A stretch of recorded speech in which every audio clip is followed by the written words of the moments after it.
Welcome to the podcast for Runaway. I'm the author, Sabine Wilder, here to read my book to you. Let's get started. Chapter 10. Fight for Your Right. Susan paced back and forth on the empty street in front of her car. It was the last place she'd seen Anna, and she didn't want to move from that spot. Les told her to stay put, but she couldn't sit still. Instead, she walked around her car as she waited for the cavalry. She heard the Hornet long before it pulled down the street, the screech of tires sounding out of place in the quiet subdivision. As the Hornet pulled up to her, Susan ran toward it. Les barely stepped out of the car before Susan flung herself at him, burying a tear-stained face into his shoulder. "This is all my fault. If anything happens to Anna, I'll never forgive myself." Les stroked her hair. "We're here now. Everything will be all right. I promise." "Not to alarm anyone, but time is of the essence," Evie called from the driver's seat.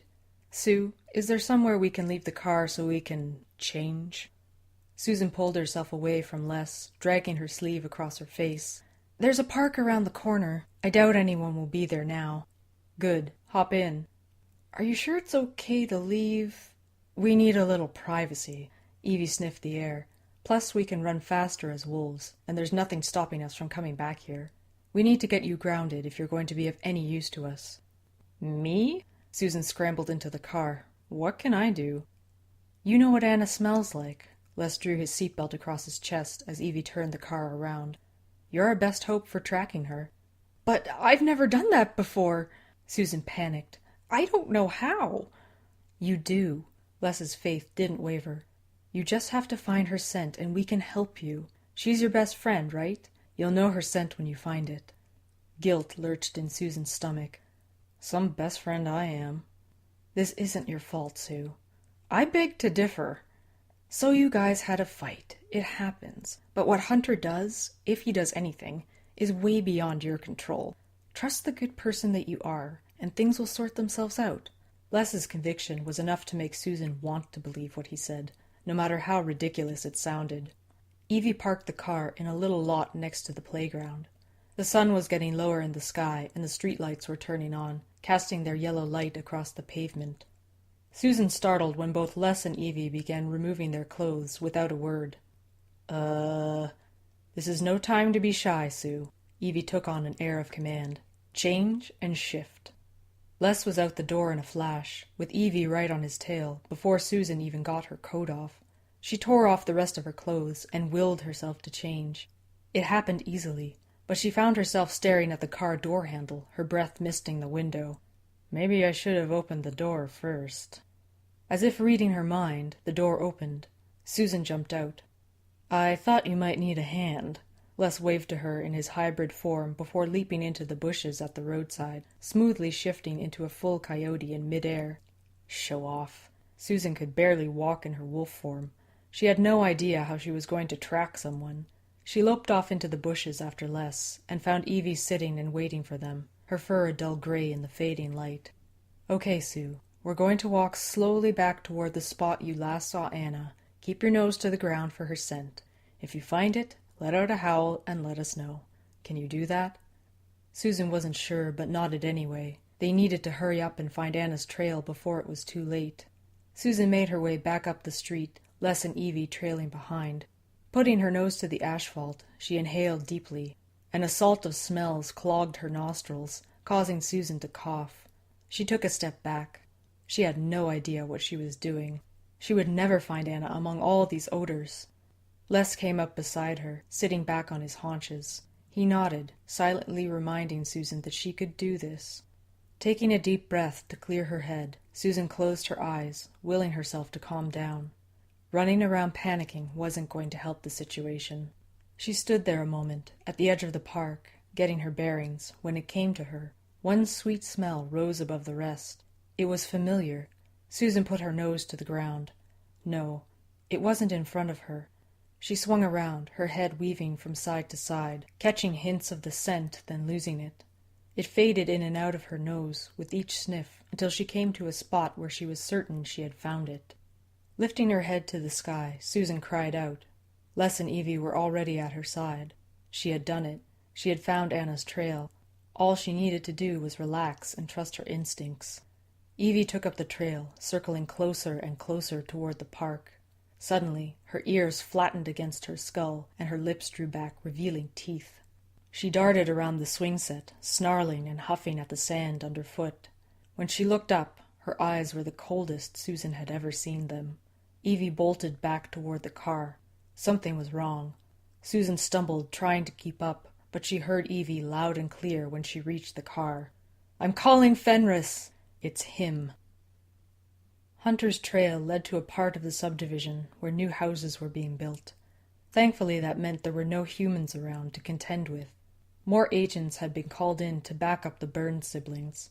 Everyone was dressed in black SWAT gear, some as humans and some as the odd-shaped hybrid Susan was getting used to. The only one not wearing the strange gear was Evie, who paced along the bushes at the edge of the suburb where they were setting up for the strike. She looked like a strange apparition, a white wolf walking on two legs. Les crouched behind a bush, his hybrid nose digging through an old leather case that looked like an old-fashioned doctor's bag. He wore the vest and dark clothes, but refused any weapons or gear other than the bag. Orders were issued and the operatives dispersed into the night, except Les and Evie, who were to take point from the bushes, and a human Susan, who was told to stay put. It had only been a minute since the others had gone out, but Evie shook with impatience, waiting for the operatives to get in position. Susan's heart ached. She wanted to go with them, no matter what danger lay in the house, but everyone kept telling her to stay behind. "Couldn't I just follow one of you?" "It's too dangerous," Evie snapped at her. "Not just for you, but for everyone. You can barely control your transformations." "I was in control enough to track. I won't get in your way, I promise. I'm not leaving Anna. Not now. Not after everything that's happened." To make a point, Susan shifted flawlessly into her wolf form and back again, managing to not get tangled in her clothes. Stress somehow made the transformations easier. Evie wheeled on her brother, a hard edge taking over her voice. "Restrain her if you have to. I can't wait a second longer. I'm going in. I have to stop him." Evie shifted down onto all fours and snuck off toward the house. "At least wait for the damn signal." Les ran his fingers over his skull, pushing at his fur. "What am I going to do with you two? You both want to jump into this without thinking things through. We can't rush this. If we do, he could get away." Susan couldn't believe her ears. Everything she heard was about catching this Hunter. Nobody said anything about Anna. Maybe it was too late. No. If no one else was going to think about Anna, then it was up to her. She had to be the one. She had to be there for Anna, no matter what. Susan focused on her body. It had become easier to shift back and forth, but she needed something more. She needed to be able to talk and fight. She needed the strongest parts of her wolf and human self. For Anna's sake. She needed to be a werewolf. Muscles taut, Susan clenched her jaw, forcing the change, but nothing happened. "Come on, I need this. It has to work." She realized she was holding her breath, and Susan let out a gasp of air. She looked up at the darkening sky. The world around her had gone still, the calm before the storm. Closing her eyes, Susan searched her body for the beast she knew was there. "Come on, I need you. Please." Susan felt a dull ache in her heart. That ache began to rumble, and suddenly she felt a familiar twitch to her body. It was like a normal shift, but different. Her blood seared through her veins, and when she opened her eyes again, she saw Les staring at her, his mouth hanging open. "You did it! You hybridized!" "Let's go." Susan surprised herself with the intensity of her own voice. "This is such a bad idea." Les snapped his bag shut. "Let's do it. Stay behind me at all times and do what I tell you." Hope welled in Susan's chest. "Let's go save Anna." As they approached the house, Susan became aware of the other agents. There were teams at all the exits around the house, waiting to move in, waiting for the signal, whatever that might be. A blaze of white flew through the air, launching itself from the ground up and through a second-story window. Everything happened all at once. Screams filled the air among the shattering of glass. The night was alive with shadows moving in every direction toward the house. Something dark fell from the window, or maybe it had jumped. It moved too fast for Susan to tell. It was followed immediately by a werewolf, shimmering white in the moonlight, a howling angel of death. The shadowy figure stood, and Susan saw William Murray staring back at her, fear etched on his face. Evie lunged at him, grabbing for his neck, but she missed and buried her teeth in his shoulder. Will fought back, clawing at the wolf's eyes, eventually slamming her against the wall of the house with so much force the wall caved in and she tumbled inside. "What the hell is going on?" Susan asked Les, but he was already moving. As promised, Susan followed like his shadow, into the house, upstairs, down a hall, and into a scene from her worst nightmare. Anna lay on the floor, her neck torn to shreds. Susan stumbled and the room tilted unnaturally. No, not again. Visions of Jim, lying before her with his throat torn out, swam before her eyes, overlaying and melting into the scene before her.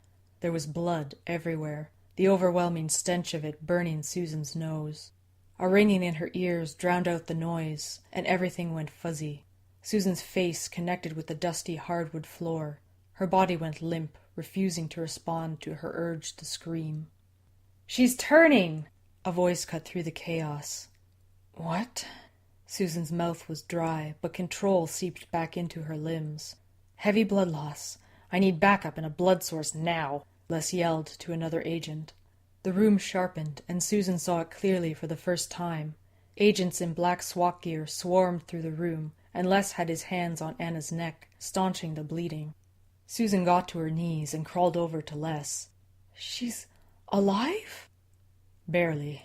Les's face was gaunt as he worked to close up the neck wound. "Even if I can fix this mess and get a transfusion going, she's still..." He looked away from Susan. "She's still got a long way to go." "Why? How?" Susan grasped for something, anything that would tell her Anna would be all right. "Grab me those scissors." Les nodded at his bag before becoming engrossed in the work of fixing Anna's neck. His fingers flew across the wound, fast and sure, weaving together something almost human again. Les's calm determination infected Susan, and she grabbed the scissors for him. "Can I help?" "One sec." The boy didn't take his eyes from his patient. "Like I said, I can fix the wounds and give her blood, but she's turning." "What the hell does that mean?"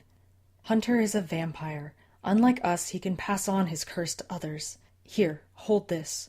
Les placed Susan's hands over the gauze now covering Anna's wounded neck. "Apply pressure firmly, but not too hard. See the color of her skin? Her eyes?" Anna was terribly pale, but Susan assumed that was from blood loss. Then she saw Anna's eyes. Once soft and doe-like, they were now utterly black, rimmed with red. "I don't know how or why, but he started the turning process while it was feeding on her. Turning is dangerous at the best of times. Most don't survive." "Don't say that!" Tears threatened, blurring Susan's vision. "What can we do?" "I'm reluctant to do it, but I don't think we have a choice." "Sue," Les held her arm in a firm grip. "I have to go find her and bring her back to us. When Evie gets back, have her hook herself up for a transfusion. Don't worry, she knows how. And if I don't come back, tell her I love her." "What? Where are you going?" Susan pleaded for an explanation. Nothing Les said made any sense. "Don't worry, my body will be right here." "That doesn't tell me anything." "I know. I'm sorry. I'll tell you about it when I get back." "You better," Susan threatened, not because she needed an explanation, but because she truly wanted Les to be all right. "Oh, one more thing. Once I'm under, talk to us. It might help us find our way back." "I don't understand." Les smiled, but it didn't reach his eyes. He pulled a needle and solution out of the medical bag, prepared a shot, and injected himself in the arm. Carefully he put the needle aside and sat cross-legged on the floor above Anna's head. Placing one hand on either of Anna's temples, he lowered his head, his eyes lidded, half closed. As Susan watched, the focus of his eyes disappeared and they glazed over. "Les, are you okay?" No response. Okay, so I guess I'll just sit here and talk then." The door to the room slammed into the wall as it was ripped off its hinges. Evie stormed into the room, her white fur marred with patches of red. However, when she saw Les bent over Anna, her ferocity melted. No. She crawled over to her brother, then spotted the needle and solution laying neatly beside him. "No!" she screamed. "Damn it, Les! I won't let him take you, too!" "Evie?" Susan's voice was weak. "What?" The fearsome white wolf reared its head, snapping its teeth at Susan. As terrifying as Evie was in that moment, Susan saw past the snarling fangs.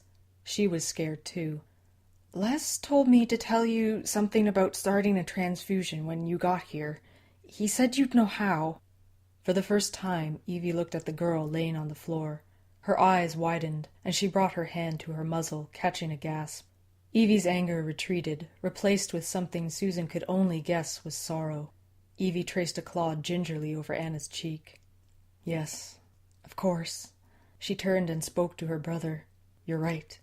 I'm sorry. I panicked. He got away again. I'm so mad at myself. But you're right. This is more important right now." Susan watched Evie rummage through Les's bag, taking out needles and tubes. Soon a line of crimson ran between the werewolf and Anna. "You're so lucky to have a sister who's a universal donor, you know that?" Are you talking to me?" Susan asked. The other agents had vacated the room on Evie's arrival. "Did Les not tell you? We need to talk to them. It'll help them find their way back." "He did say that, but I don't understand. Where are they?" "I don't know, to be honest. You'll have to get Les to explain it to you." "Like a mind meld or something?" "Not exactly. I can talk to Les, but I don't know your friend, so maybe you should talk to her." "About what? We left off badly." "Then start there. Tell her how you feel." Anna's face was getting paler and her eyes darker. Once in a while she would twitch or shake. "Anna, I'm so sorry. Please forgive me. I know things have been crazy and I messed up. I should have been paying attention. I was so wrapped up in myself that I forgot you were struggling too. I'm sorry. Please come back. I don't think I could live without you. Please." Anna's body went rigid, then spasmed. "What's going on? Evie?" Susan searched the older woman for a comforting explanation. Les let out a gasp and crumpled forward, panting as if from heavy exertion. "Welcome back, brother." A wry smile played across Evie's face, and she went to remove the tube connecting her to Anna. "Did you find her?" Les shuddered, but he leaned back and nodded. "We're through the woods." Anna began squirming at their feet. "I'd get back if I were you." Les pushed Susan out of the way. "Why?" Anna rolled onto her side and vomited. "That's why." Anna's eyes fluttered open, and Susan saw the same soft brown irises she'd known for years. "Oh my God, you're okay." Susan scooped the smaller girl up in her arms. "What happened?" Anna croaked. She tried to sit up on her own, but fell back against Susan. "It's all right. You're safe now." Les leaned over, checking the gauze of her neck wound. "You're alive, but weak. Don't try to move. We'll take care of you." Anna stared at him, mouth half open. "I know you." Les winked at her. "Smart girl." Anna turned to Susan. "And you're here too. You're really here. I thought it was you, but I wasn't sure." "You mean you heard me?" "I heard your voice, but I don't remember what it said." "I was telling you what a dumbass I've been and that I'm sorry. So sorry." "That's funny. I was thinking the same thing while I was dying." Color surged into Anna's pale cheeks. "We can move her now," Les said. Evie got to her feet. "Let's get out of here." "Right. Let's get you two home," Les said. Susan cringed. "My mom." "Don't worry." Les picked up his bag. "This time we'll help you explain everything." The tension in Susan's shoulders released. At least she wouldn't have to face her mother alone. She had a lot of explaining to do, and she feared screwing things up even further.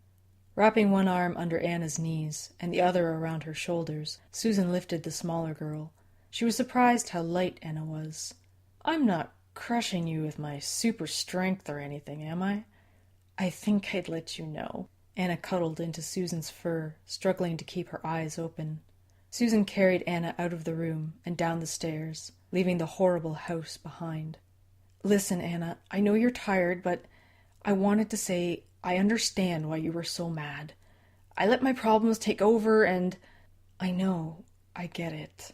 So much has happened. Can we forget we ever had that stupid fight?" Done. Susan was more than willing to put this mess behind them, but she wanted to be clear. When you're feeling better, though, I hope you'll want to talk to me about what you've been going through. It sounds like you've been struggling a lot, and I think it's my turn to listen." "Oh, that." Anna squirmed, trying to curl herself into a ball to make herself invisible. She searched Susan's face. "Does that mean you're okay with me being different?" "Of course," Susan said. "I love you, Anna, no matter what you are, platonically." "That's good." Anna relaxed, sinking into Susan's arms. "You're not my type, anyway." "Hey, what's that supposed to mean?" Susan wasn't ready to give up on their banter, not when everything was returning to normal, but Anna's eyes closed and her breathing deepened. She had succumbed to exhaustion. That concludes Chapter 10. Runaway is currently available for you to listen to for free. I will release a new chapter every week until the book is finished. But if you can't wait to find out what happens, the ebook is available through Kobo and Amazon. Just search for Sabine Wilder or get a direct link from my website at sabinewilder.com. I'd love to hear from you. If you have any questions, comments, or would like to give me feedback, you can always email me at sabine@sabinewilder.com. Don't forget to rate this podcast and help me grow. Thank you for listening, and have a pleasant night.